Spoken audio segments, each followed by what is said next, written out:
Namaskara and welcome to BIC Talks, a podcast by Bangalore International Centre.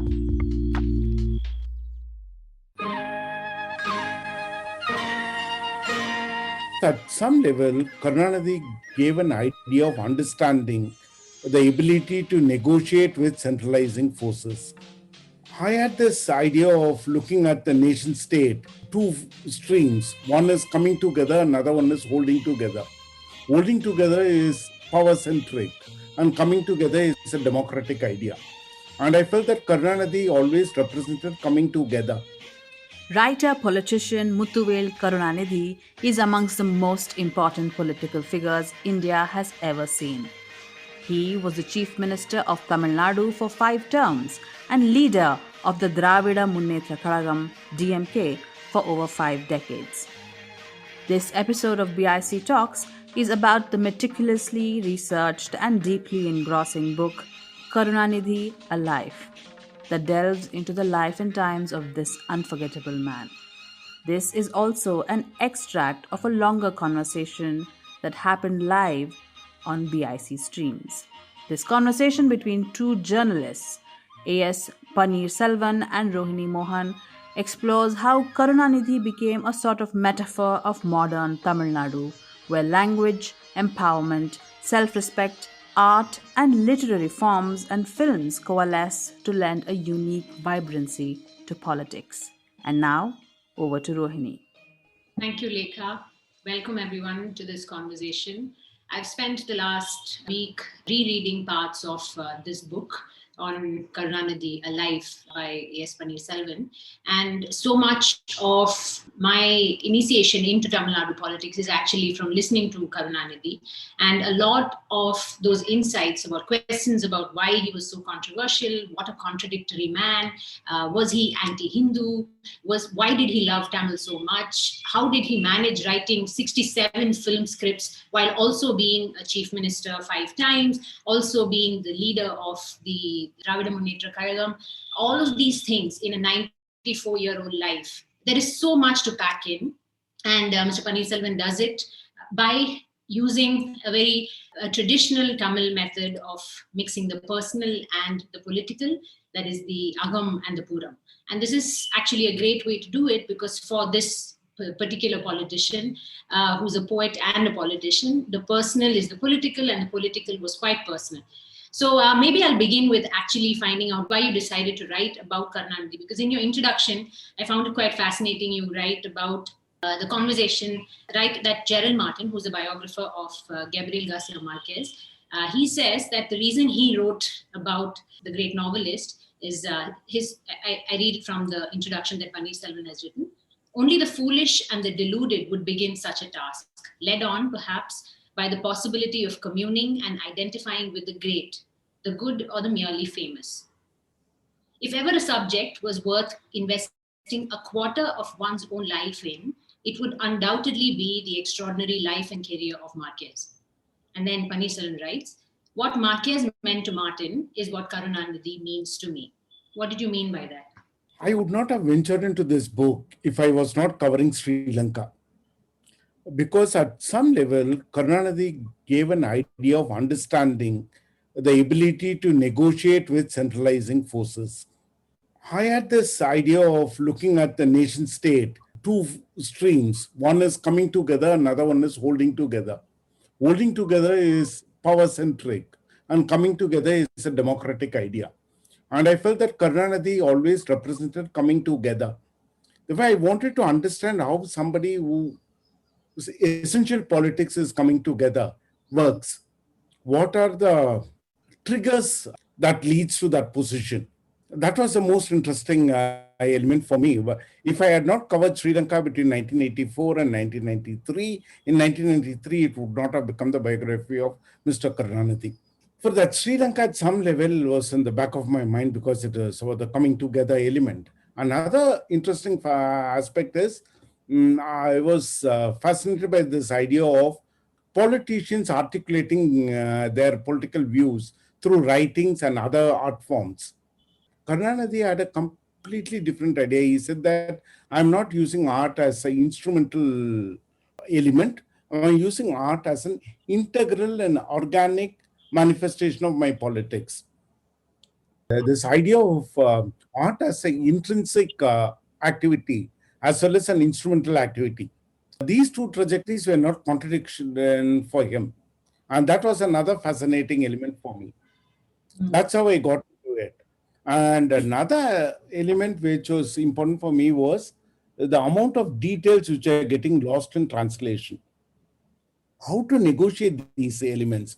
Even in this book, I have actually skipped quite a few things because I don't have that ability to render those things in English because it was eluding the requirements of the English language. But what was lost in translation was also this idea of coming together versus holding together politics. If it was not lost, people would have seen that he is actually giving a way to negotiate the center state relations. In the context of translation, it actually he is a very difficult man to translate into English, especially because of the wit and many meanings wrapped into one, right? So I remember as a beginning as a journalist, a TV journalist in Chennai, when we had to go and get a soundbite from him, we'd come back with a great happiness about something pithy he has just delivered, but it was impossible to subtitle it. So, I mean, today's conversation in the spirit of inclusivity is in English, but please, in the spirit of federal pleasure, please slip into any Tamil quips that you remember from any of the people that you've interviewed, because you've interviewed him over a long time. You wrote the book over 20 years, but you have been a journalist in Tamil Nadu for a long time as the chief of bureau of Outlook. Also, now you're with the Hindu, the reader's editor. You were also briefly for 4 years or 3.5 years with Sun TV as its editor. So this gave you a lot of insight into him. Interviewing the man several times, what was the sense you got of his relationship with the media? And you must have had both off the record and on the record conversations. What is the sense you got of him as a person? Karunanidhi, till the advent of multiple cameras, that is the post-television boom of 1996, is completely different from Karunanidhi before 1996. Because before the advent of camera, there was a space for you to talk. Therefore, not everything is getting recorded, and therefore, people were not guarded. Therefore, the interaction between 1984 to 1996 are much more important for my own understanding than after the gaze of the camera. The problem with the gaze of the camera is that it picks up everything and it also removes the context. Therefore, as a political leader, you are not going to say that, no, that's not what I meant. Therefore, they all became extremely guarded. And even Mr. Karunanidhi became guarded. But earlier, when you are going for an interaction with them, there will be a formal interaction for, say, half an hour. And then you can spend another half an hour asking him to explain on what basis he arrived at those decisions. See, the most interesting thing is now we witness a huge cabinet reshuffle. But we don't have a single explanation on what basis some ministers were dropped, on what basis some ministers were taken in. Whereas with Mr. Karunanidhi, you can go and ask him. You will list out the names and he'll say, for these reasons, I picked them up. And for these reasons, people have been left out or they have been asked to do the party work.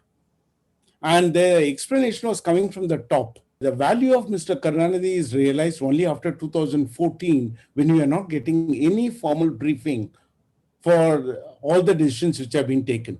A lot of times this is this holding together and coming together that they're talking about. You also a lot of times mention this difference between conciliation and compromise in the book. And often in choosing to balance social justice ideals of the Dravidian movement with the reality of politics, Karunanidhi was often accused of diluting some of those ideals. But you say that what he was trying to do is conciliation. Can you talk about that? Some examples, maybe. Yeah, the most important thing is he realized that the biggest problem is not dealing with rival political parties. Biggest problem is the centralizing deep Indian state. And the centralizing deep Indian state gets manifested in the way the courts were handling crucial issues. There were the central aspect like reservation or linguistic rights. The courts had a completely different viewpoint. In fact, the first amendment to the Indian Constitution happened because of social justice movement of Tamil Nadu.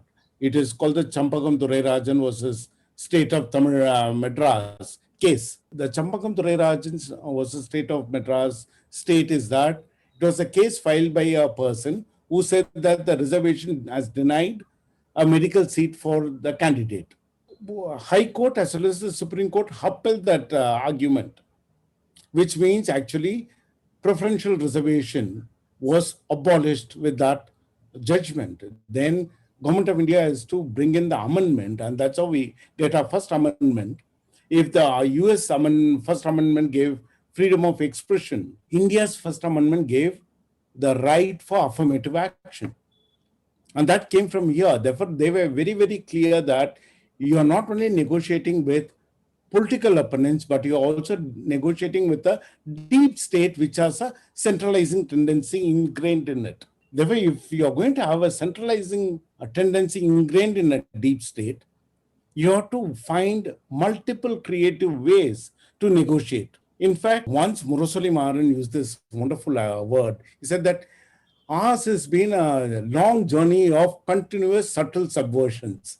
I thought that actually captured that spirit in a far more interesting manner. He said it's a long journey of continuous subtle subversions. Therefore, it needed to be defined in a different manner. For instance, they said that revolution has a problem. The problem with the revolution is that a counter-revolution can wipe out all the gains. Therefore, what we are looking at is incremental, irreversible changes. Again, this was seen as a very, very important lesson for me to understand how they negotiated these crucial issues. The way it is continuous subtle subversions and incremental irreversible changes are the two pillars through which they negotiated centralizing power.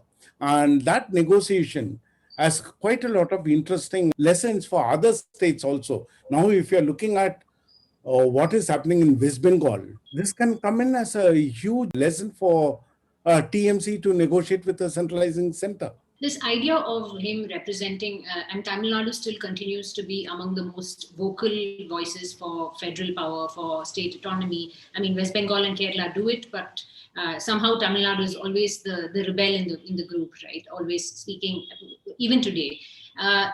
But he also, Karunanidhi, you write in detail about how he tried several times to bring parties from other states together, repeatedly, again and again. NTR, NT Ramarao, Deve Gowda have all said, even after Karunanidhi passed away, about how much he worked at bringing these groups together. What is your sense from speaking to him and also reading his autobiography, the 6 volumes, of what is the motivating force? One is the linguistic pride and the need for this heterogeneity in the democracy. But where did it come from? And there has not been actually a durable union of all these different state parties. It has not happened over time. So what were his attempts coming from? He felt that if Congress had a Jagajeevan Ram approach, or if the Janata Parivar had a Biju Patnaik approach, things would have been much more feasible to bring in diverse groups together. He said that all these things, we cannot look at it as a monolith. He said Janata Parivar is not monolith because Mr. Morarji Desai represented extremely centralizing Janata Parivar's imagination. And Mr. Biju Patnaik manifestedly his politics was for a collective governance. Similarly, within Congress, he looked at Jagajeevan Ram as a person who was more accommodative. So with this idea of accommodation, he says that was cutting across party lines. He said that it's very, very difficult to put this idea of centralizing only with the Hindutva-led BJP. He said even with the Congress, there is an attempt to centralize, and this extreme centralization gave them a sense of comfort.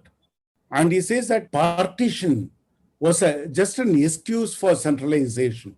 He says that if partition had not happened, they would have discovered some other reason for centralization. Because he says that all the reasons which have been attributed to partition are not well argued out.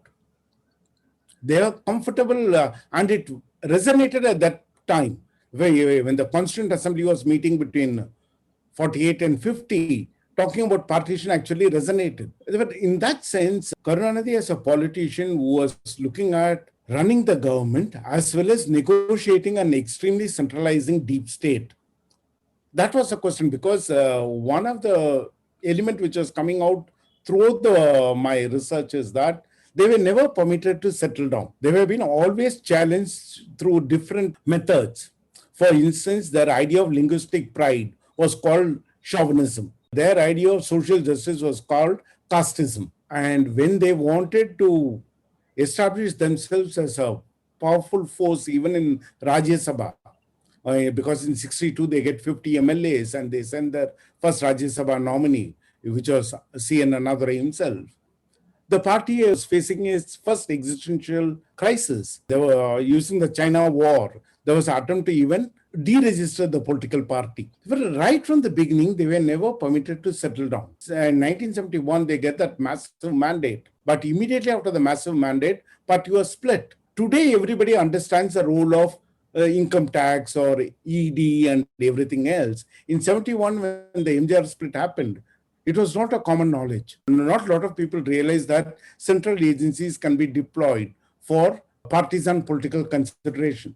With the West Bengal experiment, now lots of people are aware of the way the center deals with regional parties. But at 71, 72, when that happened, the split in the DMK happened, very few people actually realized the power of the center.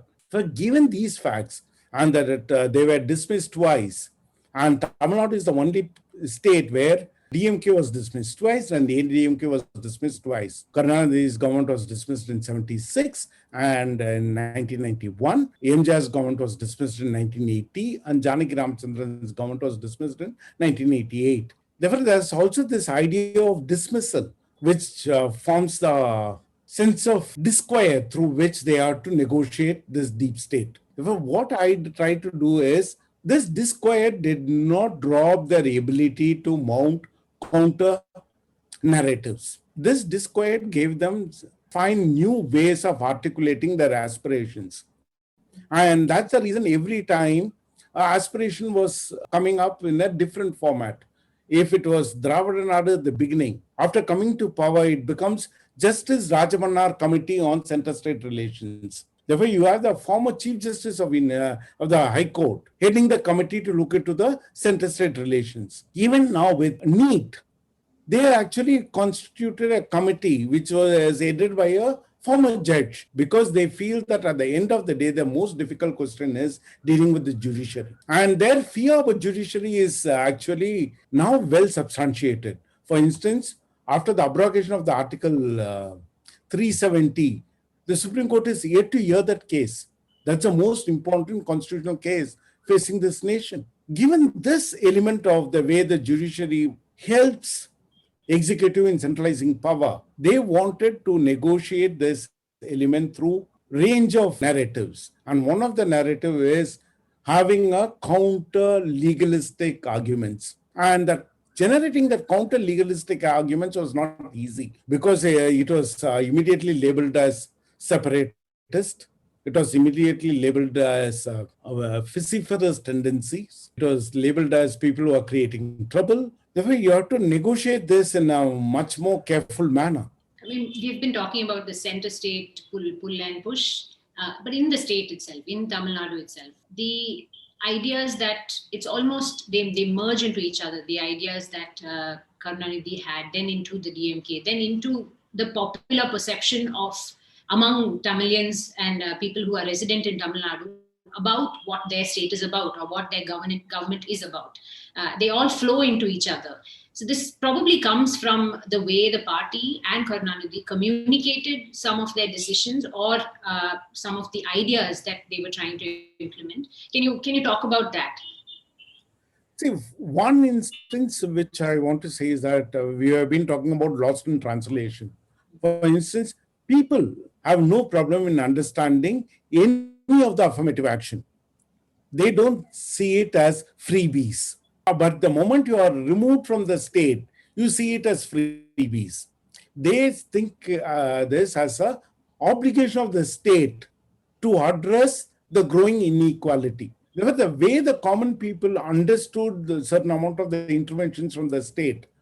And the most interesting element, what I have noticed is after 58, 59, there have been changes in governments. But each change followed by intense political one-upmanship.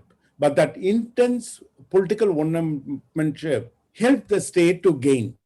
For instance, if Kamaraj contributed for the fundamental primary education infrastructure of the state, a DMK which came to power in 67 expanded on it. If DMK expanded on it, MGR comes with this noon meal scheme, strengthening it. At one level, it is intense politicking.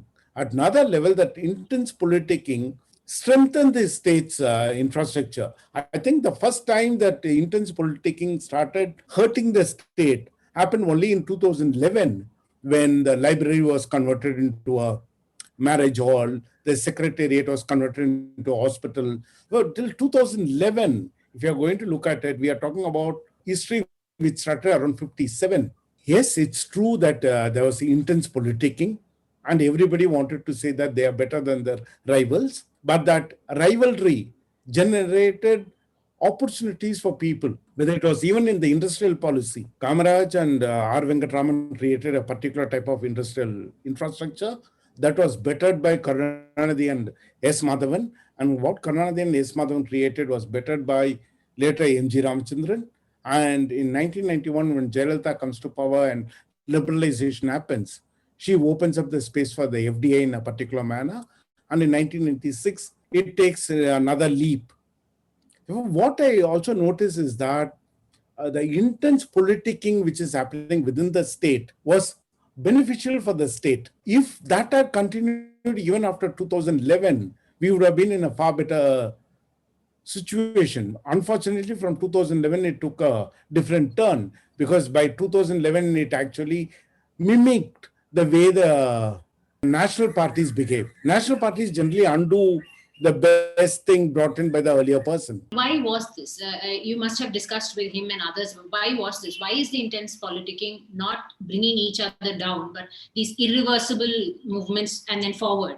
Why does that happen? And only it seems almost like an outlier, Tamil Nadu, in this. Why is that? See, they said that at least in 7 or 8 sectors, they even permitted the key personnel to continue. For instance, A.L. Mudaliar, he continued as a Vice Chancellor of Madras for so many years under various regimes. N.D. Sundararajan as the Director of School Education continued under various regimes. Therefore, what they said is it's change in the political parties should not affect the areas where we are able to deliver. There have been changes in so many other departments, but in these areas, there was a huge continuity. And this continuity comes only when we start actually naming people. Otherwise, it looks very, very abstract idea. Only when we look at somebody like A.L. Mudaliar, who continued as the Vice Chancellor for Madras for so many terms under different chief ministers, then you see a continuity there.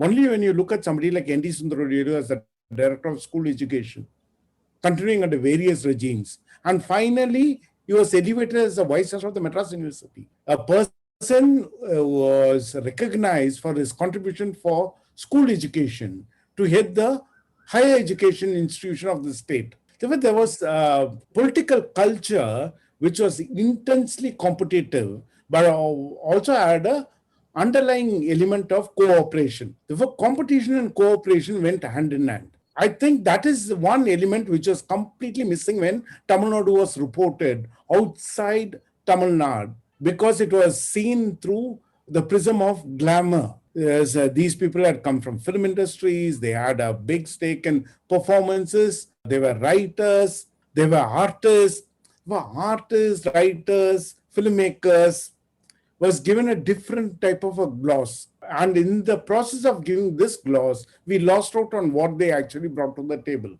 The administrative part is fascinating, but I wouldn't even, while we shouldn't dismiss the we can dismiss the glamorous perception, the artistry and the literary bent of mind did play a role in how they saw and how they communicated maybe the expectations or what the public should expect from government, right? That did play a part, that artistic view. See, what they realized is that they did not have the edge of the left because left's artistic engagement, especially IPTA, was respected, documented, whereas their artistic engagement was not actually getting the due share. That is primarily because IPTA was also bilingual. Quite a lot of IPTA practitioners were very good in English, whereas these people were essentially writing in Tamil. And Tamil was negotiated through English in a second-hand translation. It was not actually, when I say second-hand translation, it was literal translation. Certain nuances were completely lost. For instance, when I met Mr. Karunanidhi for on a completely different occasion, I was asking him about his relationship with Tamil Brahmins. He said that, see, as a political leader, I am very, very clear. I have constituted any number of committees. In all my committees, there were Soru and Sadam. That's what he said in Tamil. They don't recognize that. I have never constituted a committee without Sadam. Now, how are you going to translate the Soru and Sadam into English? At some level, it's both cooked rice, but the social register in that word is very, very important. He said that we have been inclusive, and people who are exclusive are accusing us of not being inclusive enough. And then he goes back to this idea of actually non-Brahmin as a category. He says that what is non-Brahmin as a category? Non-Brahmin as a category includes so many people. How can it be an exclusive category? It is essentially saying that people who have been excluded from decision-making apparatus have been brought together as one unit to leverage certain amount of space for themselves. The way he looked at the non-Brahmin manifesto itself was very, very interesting. The way he said that non-Brahmin is not an exclusionary word.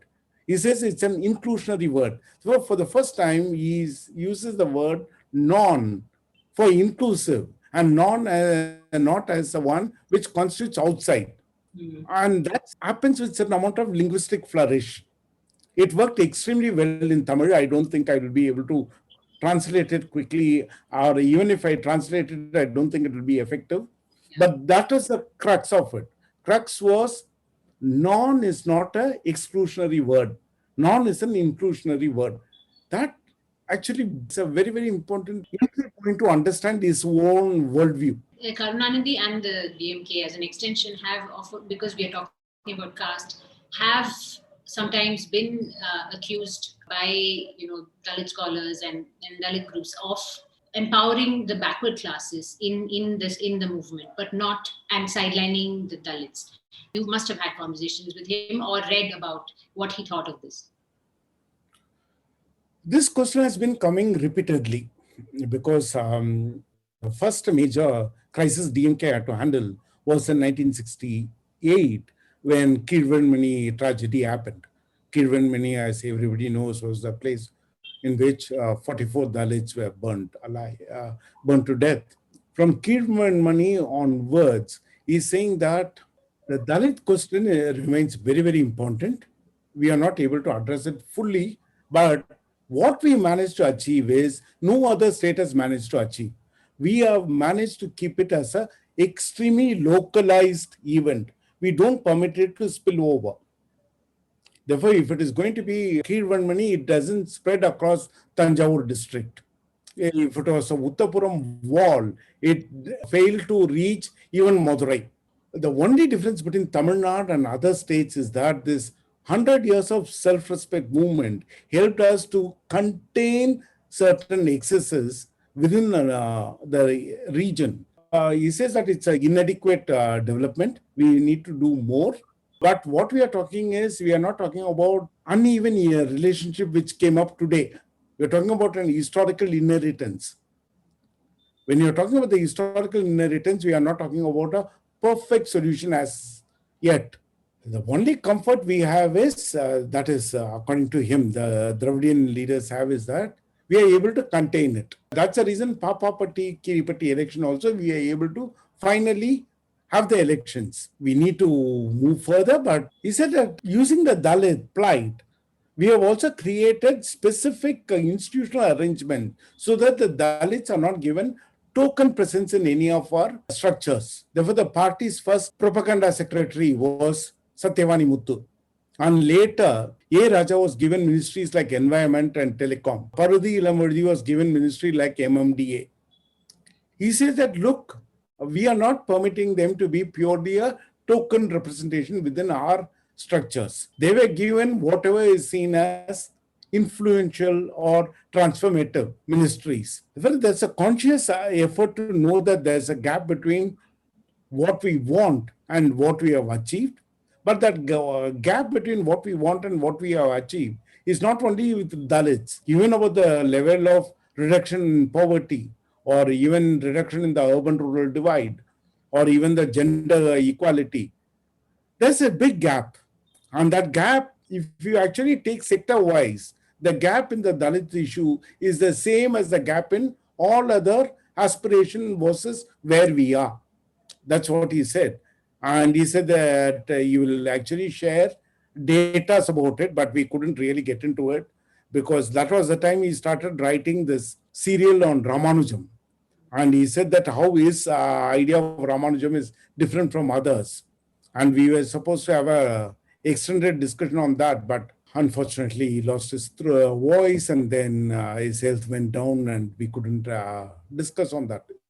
In that serial, you noted in the book that that was one gap you saw, that it wasn't launched in a digital format, it was analog. That was an interesting, even that late into, into what, 2000s? Was it 16? 15. 15, yeah. 15, yeah.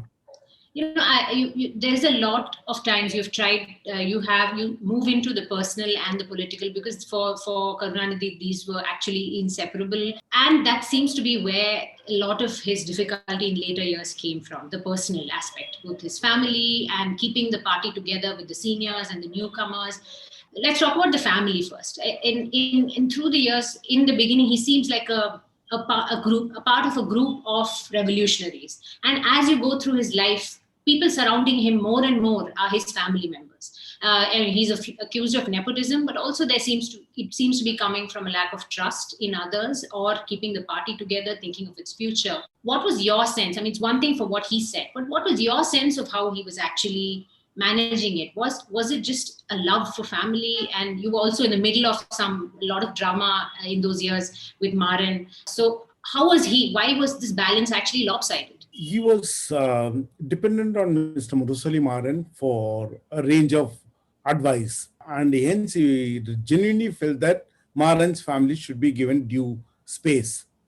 But when that didn't really work the way he wanted, and when that entire Dinakaran episode happened, they were actually, when we are talking about this, we are talking about a very, very limited period of 2006 to 2018, where that actually decline happens. And unfortunately, that happens to be the fag end of his life, and hence everybody remembers. And that idea of giving importance for Maran's come from the fact that Maran stood by him throughout this entire period. And Maran becomes an MP, Lok Sabha MP in 1967. Therefore, negotiating Delhi was through Maran's eyes. And that played a big role in his decision making. Like everybody else, your proximity to the family brings in certain amount of blinkers.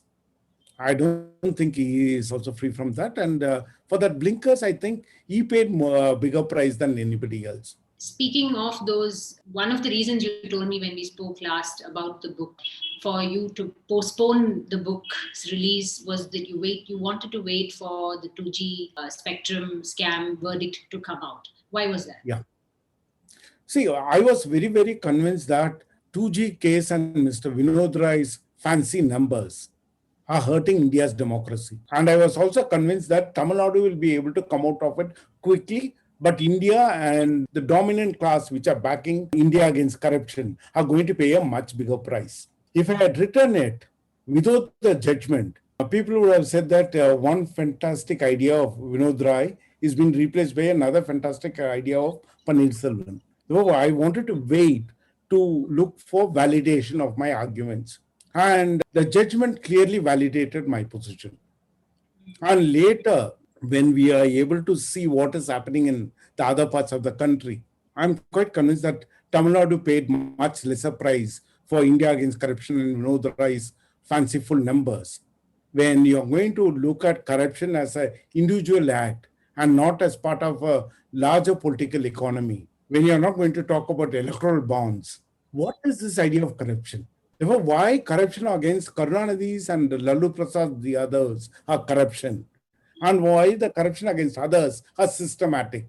Therefore, these are the deeper questions which I was having in my mind. And I always felt that the Indian politicians are divided into two categories. One are Teflon coated, another ones are non-Teflon coated. Karunanidhi, Lalu Prasad, the other and all are non-Teflon coated. You throw anything, it sticks on them. And there are others who are Teflon coated, nothing sticks on them. With this was another category which I evolved personally because I was in journalism. We were looking at it. You're also comparing one event with another event. You're being in media helped you to come up with certain personal categories, and these categories inform the way the book the final shape the book took later. So how did he fall? How did you understand his, because you also began with the Sri Lanka connection. How did you understand how he felt about Sri Lanka and the Elam issue? It is something that I also care a lot about. So in those years, often he was both seen as someone who was by the rest of outside Tamil Nadu as someone who was secessionist and who was supporting separatist forces. But of course, among the Sri Lankan Tamils, they felt that Tamil Nadu was always betraying them and not standing up for the cause. What was your sense of where he fell in this issue? See, this one is very, very clear. Right from the day TESO was formed, that is way back in 1986, he said that nobody can be the sole representative of any society, but you have a legitimate representational right. He said that DMK is not going to be the sole representative of Tamils of Tamil Nadu. Similarly, LTT cannot be the sole representative of the Sri Lankan Tamils. But DMK has all the right to be the legitimate representative of Tamils. Similarly, they can also be the legitimacy of representing should not be confused with sole representational, the pole position which Tigers wanted to take. And that was a key distinction which we made. And that distinction was lost out by the deep state as well as by the Tiger supporters. Deep state either wanted to endorse Tigers fully or to oppose Tigers fully. And Tigers wanted everybody to endorse them fully. But this idea of democratic negotiation of the space, that is the one which was absent there. That's the reason what we are witnessing in Tamil Nadu is on all the crucial issues, there will be always an all-party meeting which will come up with resolution, whether it is on Kaveri issue or NEET or Jallikattu. You immediately convene an all-party meeting to have a political consensus. This element was missing in the Tiger-led sole representative narrative. And he felt that sole representative narrative is not helpful. And I think history proved him right. All through the book, coming to how you actually wrote the book, how you went through, you must have read so much of of course, the autobiography, spoken to so many people. Even in interviews with Karunanidhi or just simple, even 5-minute interviews, he ends it with, one-liners or this deep philosophical observations or a line from literature. When you speak to somebody, even when he writes, some of the things that you've quoted from his autobiography, for example, the story of him carrying Murasoli on his head and while crossing the river and, covering it with his veshti and, going across. And when his friend asks him, what are you doing half naked walking around? And he says something to the effect of, let me go to the page 42. I found it quite fascinating. When we are working to erase the shame of our Tamil race, there is no place to worry about one's own shame. And I was like, dialogue. Then another time when he writes about what his wife, Padma, on her deathbed said, her last word was also about his political duties. Throughout it, at some point, I started feeling, did you feel, and forget what I felt, did you feel any sense of skepticism about his own version of events? And also because he is a person, I don't ask it, anyone who's presenting their version in their autobiography, it is their version. But this is a person adept and talented at image making. at telling stories. So in that, so how did you navigate these stories that he's himself telling and others are telling of him? I followed a simple method. For everything what I have quoted in the book, I had at least two more. As a journalist, act of verification is very, very important for a journalist. Therefore, I brought in my journalistic tool to this. For each one of these things, we went and we cross-verified. For instance, that carrying Musoli on his head covered with his veshti, it was confirmed by his friend Tennen. And Tennen was the person who actually asked that question. And Tennen says that it used to be a standing joke among them for years. Do you remember the Tamil line of that? It's actually difficult because it is a much more loaded one, because it was also Kaveri on spate. It says that not every time Kaveri is on spate, It was also talking about the Kaveri, and all those things were linked to it. The way it was in Thiruvarur. Now, coming back to this idea of putting out something, even about the criticism, I decided not to reproduce any criticism without subjecting it to a closer scrutiny. For instance, CPI had a series of criticism. But half of this criticism happened primarily because the way some of the Tamil concepts were translated into English. The Tamil idea of Inam is not race. Inam is actually ethnicity. The moment Inam gets translated into race, then the left critique of the DMK becomes pungent. But if you realize that Inam is not race and they're talking about an ethnic grouping, it's a different one. As I said, these were all the nuances where I wanted to get in. I was actually checking the English version with the Tamil version. And in Tamil version, if you're actually looking at the expansion of these ideas were clearly expanded. The word called Inam has been clearly expanded as ethnicity or ethnic grouping. It was not conflated as a race. Therefore, the Dravidian Inam is not Dravidian race, it's Dravidian ethnicity.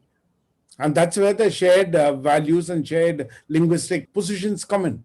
Now, if one word getting mistranslated leads to a completely different set of arguments against the movement, where the critic came from the idea that they are racist, when they are not even using that term to denote a race. Another aspect of you as a journalist, when you were with Sun TV, that was the year 2001 was the year Karunanidhi was dragged at 1:30 a.m. and arrested by Jayalalitha. And I also remember watching it in Bangalore, waking up in the morning, and my father already had turned on the TV and we were watching it. And it was shocking. It was just, and then we started to realize at some point that maybe it was a 25-second or even less than that video that was on loop. And then Sun TV carried at the bottom. I shouldn't say they, maybe I should say you. You tell me. At the bottom, the ticker was people across Tamil Nadu and what they were feeling. They were sending messages, I don't know how, and that was being carried through the day, and more emotional messages were coming through. Of course, it was a deeply disturbing video of an old man being dragged, arrested at night of Friday or something, so he had no option. You were the editor then. How were these decisions made, and what part did you play? First thing is the video team which reached Karunanidhi's house. It was a cameraman called Mari.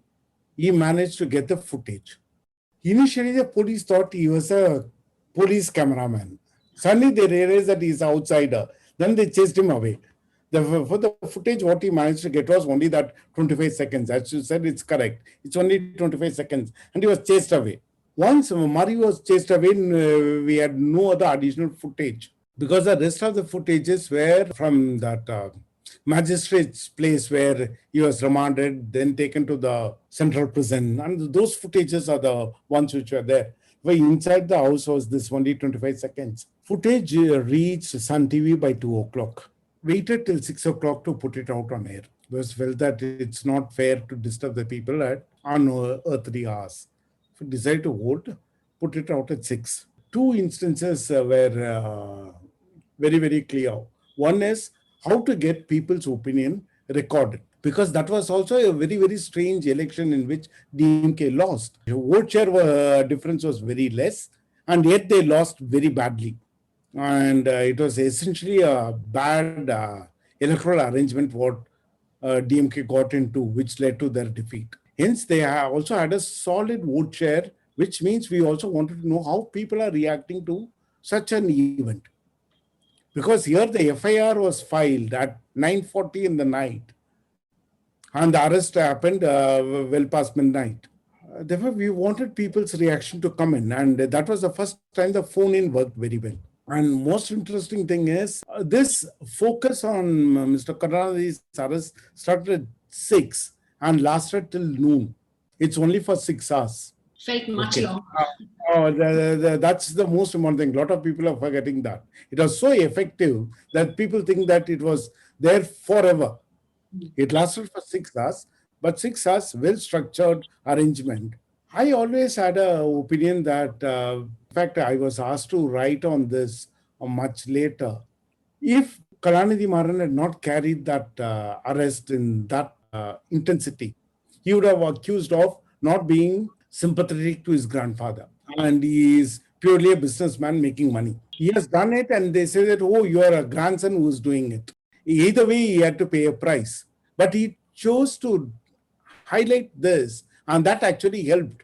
And that 6 hours was an extremely interesting exercise to know that how people also respond.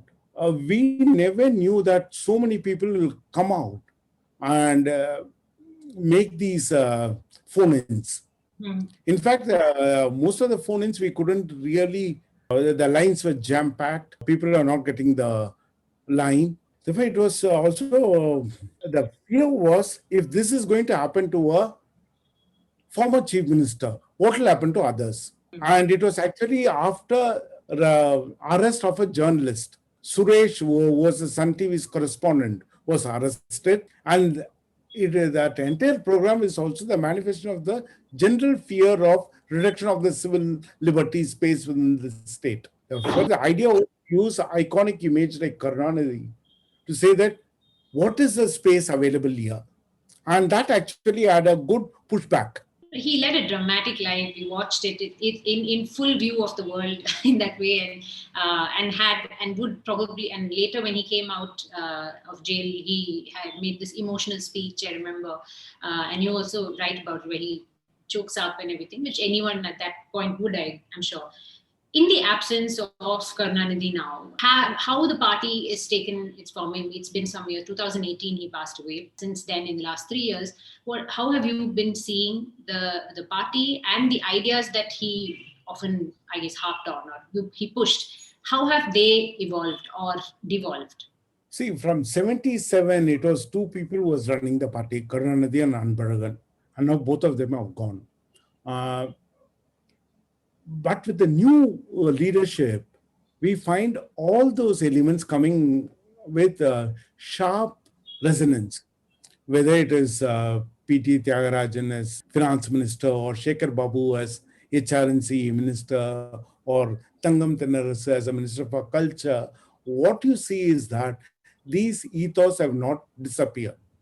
In fact, they are coming back and they are articulating it in a for the next generation. But the way actually the GST has been debated in the state is an extension of that position. The way HRNC has been debated in the state is an extension of that position. Yeah. The way KRD is being articulated is an extension of that position. So I see that now they have a language which they are able to reach both domestically as well as outside. I think it took this time for them to arrive at this optimum mix of a language which you are able to reach domestic audience as well as the audience outside. By language, you mean linguistic language? Or I'm not mentioning it as a linguistic, as a narrative. See, if you want to mount a critique on centralization due to GST, you need a particular way to say what are the problems of the GST. That language, or even the importance of your own excavations. What does it mean? What is the meaning of KRD? Or why HRNCE under the government? Especially when you are talking about the separation between church and the state and HRNCE. How are you going to look at it? Where do you look at HRNCE in this separation of church and the state? These are all very, very important political questions, and that they are able to articulate in a manner which is not only addressing the local or the domestic constituency, but you are also able to address the constituency outside Tamil Nadu. One of the things I wanted to ask was, again, going back to your parallel with, Marquez's biographer, you say that you had a conversation with Karunanidhi about using that as a model, and you shared the exchange between them, where Marquez told his biographer that everyone has three lives: a public life, a private life, and a secret life. And then Martin asked Marquez if he'll give him access to all three, the secret life, and Marquez said never. So when you told this to Karunanidhi says that actually people who are in public life like him have a fourth life, a life that they wish they had. So in the years that you've spent on this, and when you ask him whether you'll tell him about his wished for life, he said, you will find it from my autobiography, which I think ends in 2002, the 6 volumes. So in your research and your reading of autobiography, what do you think this wished for life is for Karunanidhi? See, he always felt that all his colleagues were more privileged than him. When he becomes one of the young leaders of the DMK, all others had MA. Annadurai had an MA, Niranjan had an MA, Anbaragan had an MA, Aranganal had an MA, Madhiragan had an MA, and he was a school dropout. When he was in films, he was working with people like T.R. Sundaram and L.S.R. Dungan. They were all widely traveled with certain amount of global exposure. And his travel was from Tiruvarur to Salem. The way he realized that there is a gap. And what he said is, he had never said it explicitly, but there will be hints of these things. That is, he was working with people who had more privilege and who had better exposure, and hence his job is to work doubly more. When he came into the idea of writing treatises much later for Tirukural as well as for Sangam literature, he kept this in mind. He said that professors have done it, vice chancellors have done it, I'm getting into it. The way he knew that element, and I think that was the wish for element. Because at one level, he was talking about Jawaharlal Nehru's trajectory and about discovery of India. He says that after Eton and Cambridge, discovery of India seems to be natural. All hints. He had never actually, even if you're going through it very, very carefully, you're not going to find it explicitly stated. But since he gave that hint, after that hint, I tried to locate all these things. In fact, when I read it for the first time, these things completely escaped my attention. It's also true that however you try to work diligently, quite a lot of things escape a human being's attention, and we have to accept human frailties when dealing with these subjects. In the aspect of actually having read so much of his, I'm sure you read many of his film scripts. If you read 67, I would drop dead right now. The 67 films he's written, and so many of the things that he's written. What is it about about Karunanidhi that we can understand, that you can understand, those who can read Tamil can understand, that will elude always those who don't know him in Tamil? The way he changed his language for each decade. He starts writing for cinema from 48. For each decade, you can see the change and shift in his prose. The prose was reinventing itself as contemporary prose for that decade. His prose was never ever belonged to a particular period, because we know also to locate the period of a prose. And if you're actually analyzing the prose, you will see the way it moved. Further, when he writes for Palivana Rojakal with Satyaraj, much later, the Palivana Rojakal prose is completely different from the prose what he wrote for Shivaji Ganesan in Manogara. Therefore, the moment you hear Manogara, you know that it is early 50s. And the moment you hear Palivana Rojakal, you know that it is mid 80s. And if you are the first 2 or 3 episodes of Ramanujam television serial, you know that it is 21st century. The marking was very, very clear. There was a huge idea of what constitutes the contemporary prose. He had that wonderful grasp. Though he had never articulated how he managed to make these shifts. In fact, that was another thing which I actually wanted to talk to him, but I never completed it. But there's a distinct shift which happens there. Thank you, Mr. Paneerselvan, for this wonderful discussion. And I hope that the people will read this book. It has some of, as he was saying, this is a perspective from within Tamil Nadu, from within his Karunanidhi's mind, also from understanding him in Tamil. This is the most well-researched book on biography of Karunanidhi, because Mr. Paneerselvan has read so much of his own, of Karunanidhi's own writings in Tamil, and also known him for several years as a journalist working there. So do pick up a copy and read the book. Thank you for hanging in there and listening to the full conversation. If you liked what you heard, do share it with friends and family. You can also leave us a review or rating on iTunes and Apple Podcasts. The crew behind this podcast is Gaurav Krishna on sound supervision and production, with support from S. Sarvanaraj and Raghu Tenkaila. Episode artwork and design is by Chandni Venkataraman. Don't forget to subscribe to our channel on your favorite podcast platform. It can also be accessed on our website, bangaloreinternationalcenter.org. This is Lekha Naidu, signing off on behalf of everyone at BIC.